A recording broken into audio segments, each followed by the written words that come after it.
Pokémon version noir et blanc, la 5e génération des monstres de poche. Aucune info officielle d'un développement des remakes chez Game Freak.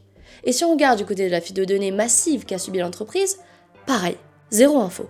En plus, avec le bad buzz énorme qu'ont subi les derniers remakes de Pokémon Diamant et Perle, franchement, ça sent pas bon. Beaucoup de gens pensent que c'est la fin des remakes de Pokémon. Game Freak a tourné la page. Mais reste bien jusqu'à la fin de cette vidéo, car je vais te dire pourquoi moi, je pense qu'on aura une annonce des remakes pendant le prochain Pokémon Present. Oui. Pour la petite histoire, j'ai eu l'âge de jouer à Pokémon à peu près au moment de la sortie des jeux Rouge-Feu et Vert-Feuille, mais comme j'avais pas de Game Boy Advance, mon expérience du jeu, elle s'arrêtait à un ami qui prêtait sa console et je pouvais faire quelques pas autour des hautes herbes, ou au mieux, il me laissait relancer une partie et je pouvais découvrir les débuts du jeu, tout ça, mais fallait surtout pas sauvegarder sous peine de supprimer l'ancienne partie. Adieu Salamèche du Bourg-Palette. Quelques années plus tard, après des supplications répétées de ma part, j'ai fini par recevoir le Graal. La Nintendo DS.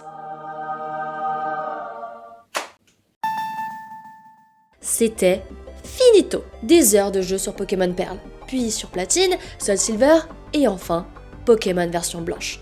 Pour moi, l'apogée de Pokémon. Un royaume oublié, gouverné par un souverain, épris de créatures uniques. Donc, vous comprenez bien qu'après les remakes de Diamant et Perle, les remakes de Noir et Blanc sont ceux que j'attends le plus. Je vous le redis, c'était l'apogée de Pokémon. Un jeu fait pour la première fois pour convenir autant aux enfants qu'aux adultes, car les fans de la première heure ont grandi, et ça se ressent dans le jeu. Un scénario et une direction artistique plus mature, un personnage plus âgé que d'habitude, une remise en question du principe de capture de Pokémon, qui est quand même, je vous le rappelle, le principe de base de la licence, attrapez-les tous. Ça, c'était quand même vachement osé de leur part. Et pour la première fois, tu peux capturer que les Pokémon de la nouvelle génération. C'est le renouveau de Pokémon. Autant dire que Game Freak a ici un sacré challenge, et une attente énorme de la part des fans. Toutes ces avancées ont fait que j'ai eu l'impression de grandir avec Pokémon. C'était l'apogée avant la chute. Vous vous rendez compte qu'on est passé d'un Sacha de plus en plus badass à ça? Malheureusement, à l'époque, le jeu il se faisait tacler de partout. Je me souviens encore de tous ces aigris qui disaient que, en gros, à part la 1G et la 2G, le reste c'était pas des vrais jeux Pokémon. Pour le coup, ça a pas changé. Chaque sortie de jeu Pokémon s'accompagne de son lot de critiques. Jusqu'à ce qu'on dise qu'en fait, le jeu est bien. N'empêche que Noir et Blanc, c'est la génération la moins vendue de la licence. Bon, la fin de vie de la DS et les R4 ont bien sûr pas aidé. Avec le recul, aujourd'hui, tous les fans s'accordent à dire que c'est un des meilleurs jeux de la licence. Il a tous les ingrédients qui font que les anciens jeux sont des bons jeux et bénéficient des dernières améliorations techniques. À tel point qu'on peut se demander si un remake est vraiment nécessaire. De vous à moi, ça l'est. Quand je regarde des vidéos du jeu, c'était quand même vachement pixelisé, ça aurait un peu besoin de dépoussiérage. Bon, est-ce que les remakes de Noir et Blanc, c'est pour bientôt? 2026 marquera les 15 ans de la sortie en Occident de la 5e génération. L'occasion pour Game Freak de frapper un grand coup. Problème, on n'a eu aucune info d'un potentiel remake dans les dernières fuites de données. Enfin, ça pas vraiment, vous allez voir. Grâce au Terra Leak, on a la liste des prochains jeux Pokémon avant 2030. Et malheureusement, les remakes de Noir et Blanc ne sont pas mentionnés. Alors attention, un planning ça peut très bien changer, et les données qui ont fuité datent de 2021, donc c'est à prendre avec des pincettes. Mais on dirait bien qu'un remake de Noir et Blanc avant 2030 est peu probable. Après le bad buzz des remakes de la 4ème génération, c'est possible que Game Freak réfléchisse maintenant à 2 fois avant de faire un remake. Certaines rumeurs disent même que Game Freak ne fera plus jamais de remake. Il serait remplacé par les légendes qui explorent toutes les régions qu'on connaît, mais d'une autre façon. Puis ils ont énormément de projets en cours. Pokémon Champions, la 10G, Pokopia, Pokémon Légende Galar et Pokémon Seed. D'ailleurs, Pokémon Seed, faut absolument qu'on en parle. Un MMO Pokémon sur les 4 premières régions. Ça va être de la pure dinguerie. Attends. Ça veut dire qu'on va pouvoir aller de la région d'Owen à la région de Sinnoh comme dans l'anime? Ça va être trop bien. Hein? Non, je baffe pas. Game Freak semble avoir mieux à faire que de s'occuper des remakes de la 5ème génération et donne raison à tous ceux qui font des vidéos pour dire que la 5ème génération est la génération maudite. Je donne mon avis, moi j'y crois pas du tout à toutes ces rumeurs. Les remakes Pokémon, c'est littéralement une des marques de fabrique de Pokémon. Fait pour initier la nouvelle génération aux anciennes, leur donner cette petite palpitation que nous-mêmes on a ressentie en découvrant le jeu à l'époque.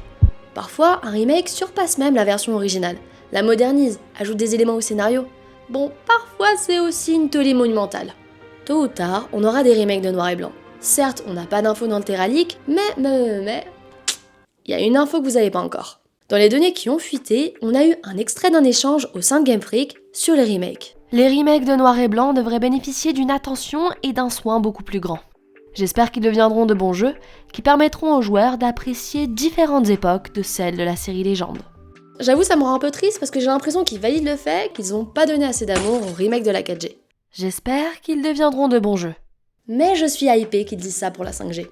Effectivement, Noir et Blanc, c'est un jeu controversé à l'époque. Aujourd'hui, il est acclamé parce qu'il est unique, et on n'aura sans doute plus jamais un jeu Pokémon avec ce ton. En d'autres termes, Game Freak n'a pas le droit à l'erreur. Ce ne peut pas être un simple copier-coller de ce qui a déjà été fait. J'espère que cette fois-ci, on aura un remake complet. C'était quand même dommage que dans les derniers remakes, ils aient complètement éclipsé les ajouts de platine. Ou pourquoi pas un troisième volet qui permettrait de répondre à certaines questions laissées en suspens. Ok, je lance les paris, je pense qu'on aura une annonce des remakes de Pokémon Noir et Blanc avant 2027. Et je vais vous dire pourquoi. Si on suit le schéma classique, on a généralement une nouvelle génération accompagnée d'un remake, une nouvelle génération sans remake, etc. Pendant la 9G, on n'a pas eu de remake, donc je pense qu'on aura les prochains remakes avec la 10e génération. Évidemment, le schéma de la série principale peut bouger, mais globalement Game Freak suit cette logique. Surtout que généralement, un remake sort entre 10 et 15 ans après la sortie du jeu initial, et l'année prochaine, ça fera 15 ans que Pokémon Noir et Blanc est sorti. Ce sera aussi les 30 ans de la licence, donc Game Freak peut frapper un grand coup avec un jeu que les fans n'attendent pas. Vous êtes pas convaincus? Ok, on a eu plein de teasings ces dernières années, voire même ces derniers mois. Que ce soit dans le DLC Écarlate et Violet et dans le jeu de cartes. Flamme blanche et foudre noire. Pourquoi sortir une extension de cartes avec uniquement les Pokémon de noir et blanc? Il y a 9 générations. Pourquoi avoir choisi la 5e? Il y a aussi eu Pokémon 151, mais ça, dès que Pokémon Company peut nous sortir la première génération, vous pouvez être sûr qu'ils vont le faire. On a aussi eu la série Aventure Ensemble qui met en avant N et Zoroark. Je vois pas pourquoi on aurait maintenant ces extensions si c'est pour sortir un remake après 2030. Alors pourquoi on n'a aucune info dans le planning de Game Freak? J'ai ma petite théorie. Historiquement, c'est Game Freak qui s'occupe du développement des remakes. Ils n'ont jamais lâché le bébé quand ça concernait la série principale. Mais maintenant qu'ils ont plusieurs projets en cours, Game Freak doit faire des concessions. C'est ce qui s'est passé pour Diamant et Perle. Le développement a été confié à un autre studio. Je pense qu'il est fort probable que ce soit aussi le cas pour les remakes de Noir et Blanc.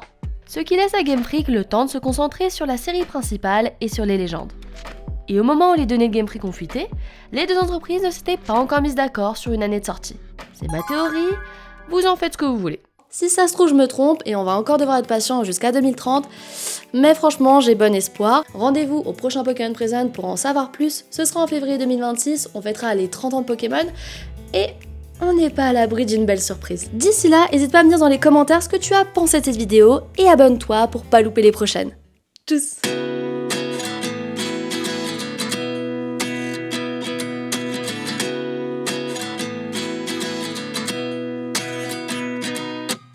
At 29 and I find myself wondering what did happen to the last 10.